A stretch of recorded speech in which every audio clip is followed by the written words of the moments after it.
Et notre invité ce matin est Antoine Rager. Bonjour. Bonjour François. Vous avez été élu pour 2024 le président de la JCE locale à La Roche-sur-Yon, la jeune chambre économique. Alors ça change tous les ans et cette année c'est donc vous. Vous avez déjà pris des responsabilités au sein de l'association. Comment on accueille le fait de devenir président ? On l'accueille très bien puisque c'est d'ailleurs l'un des buts de notre association, c'est être un incubateur de leaders citoyens. Donc on a justement toute cette vocation à encourager les membres à prendre des responsabilités. Et la présidence en est une qui est très formatrice et qui permet d'accomplir cet objectif-là. Alors comment le devient-on ? Vous êtes élu peut-être par vos pairs, vous préparez aussi peut-être une campagne avant oui, ou pas ? Il y a certaines conditions, on va dire, d'éligibilité. Bien sûr, il faut déjà être membre, donc entre 18 et 40 ans, c'est une des conditions pour rejoindre la jeune chambre. Ensuite, il faut avoir été directeur de commission, c'est-à-dire avoir mené une action au niveau local pour notre association et avoir été membre d'un bureau pour notre local. Mis à part ces conditions-là, donc c'est ça les critères d'éligibilité. Et effectivement, on vient ensuite préparer un projet qu'on va présenter à l'ensemble des membres. Et l'élection, pour moi, a eu lieu le 15 décembre dernier et me donne la possibilité d'être président sur tout le mandat 2024. Et donc, des priorités ont été déterminées, des choses que vous estimez importantes peut-être à développer en tant que président et membre de la JCE. Aujourd'hui, qu'est-ce qui vous semble être les priorités du côté de La Roche-sur-Yon ? Alors, pour nous, déjà, 2024 est une année un petit peu particulière puisque nous accueillons du 6 au 9 juin la Convention nationale. Donc, c'est un événement qui va regrouper l'ensemble des jeunes chambres économiques locales de France. On attend environ 700 personnes à La Roche-sur-Yon, donc c'est un projet sur lequel nous avons la plupart de nos membres qui sont mobilisés pour faire de cet événement une réussite. Donc ça, ce sera vraiment la première priorité. Et derrière, on a quand même envie de continuer la vie de notre local. Donc il y aura des assemblées générales, des actions qui continueront, notamment une action autour des mobilités durables, une action autour de l'égalité homme-femme. Et le troisième point, c'est que pour qu'on puisse continuer à rayonner, on a un objectif de développement. Donc on a fixé à 25 membres d'ici la fin de l'année et qu'on pourra, je pense, dépasser largement.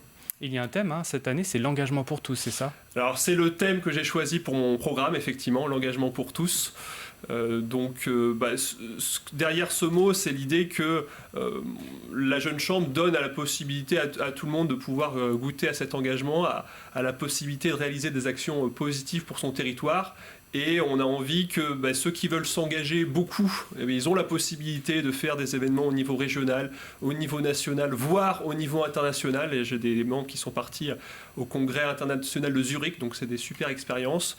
Et à l'inverse, la personne qui est sur le territoire lyonnais ou un peu plus large et veut venir une fois par mois pour goûter à l'associatif et à l'engagement local, il a aussi la possibilité de le faire. Qui sont ces personnes, ces bénévoles qui vous accompagnent et qui ont décidé de s'investir à la jeune chambre économique de La Roche-sur-Yon ? Quel profil ils ont ? Eh bien, on a un peu tout profil. Alors parfois, quand on est en jeune chambre, on m'a dit l'autre jour, c'est que des dirigeants, mais en fait, pas du tout. On a bien sûr des chefs d'entreprise, on a des managers, mais on a aussi des employés, des profs, des demandeurs d'emploi aussi. Donc on accueille vraiment tout le monde.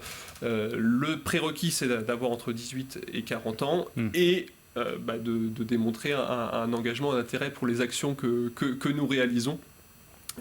Donc notamment s'inclure assez rapidement dans une commission qui va amener à la réalisation d'une action. Et justement, concrètement, qu'est-ce que vous faites au quotidien pour faire avancer l'environnement un petit peu que nous pouvons avoir en Vendée ?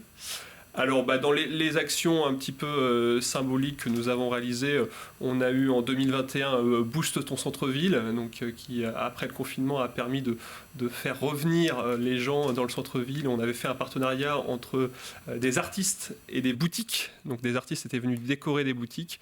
Et c'est une action qui a été indirectement primée au niveau national, puisqu'elle a été reprise par la JCE de Bourges. et elle a gagné 3 prix lors de notre dans le dernier congrès, donc c'est une belle récompense pour notre jeune chambre. On a la canopée végétale qui a été installée au niveau de la place des Halles, et là très prochainement nous avons Vendéenne de l'année, donc qui est un concours qu'on réalise depuis 15 ans, mais donc, qui permet de récompenser les Vendéennes qui se sont démarqués sur l'année précédente. Et justement, on peut voter jusqu'à demain, c'est ça? C'est ça. Il me semble. Comment vous les dénichez, ces Vendéens et Vendéennes de l'année? Alors, on a soit des personnes qui nous les suggèrent, soit on vient fouiller un petit peu des faits qui sont remarquables, des personnalités, des profils qu'on a envie de sélectionner. Donc vous avez 4 catégories, hein: avenir, développement durable, gastronomie et sport. Et donc effectivement, là, si vous voulez voter, c'est sur le site VVA 2023, vous avez jusqu'à demain soir, et la remise des prix aura lieu le 25 janvier au niveau du Crédit Mutuel Océan. Vous avez des missions importantes là, dans ces prochains jours qui arrivent, des dossiers incontournables que vous voulez traiter? Alors, prochains jours, prochaines semaines peut-être. Alors là, les sujets très court terme, j'ai la conférence des présidents à laquelle je suis invité à la fin de semaine, donc, où c'est la réunion nationale de tous les présidents des jeunes chambres économiques locales. Donc ça, c'est un sujet sur lequel je me prépare, et donc qui va permettre d'avoir les retombées d'informations du national. On a très prochainement une assemblée générale le 8 février, donc que je prépare également.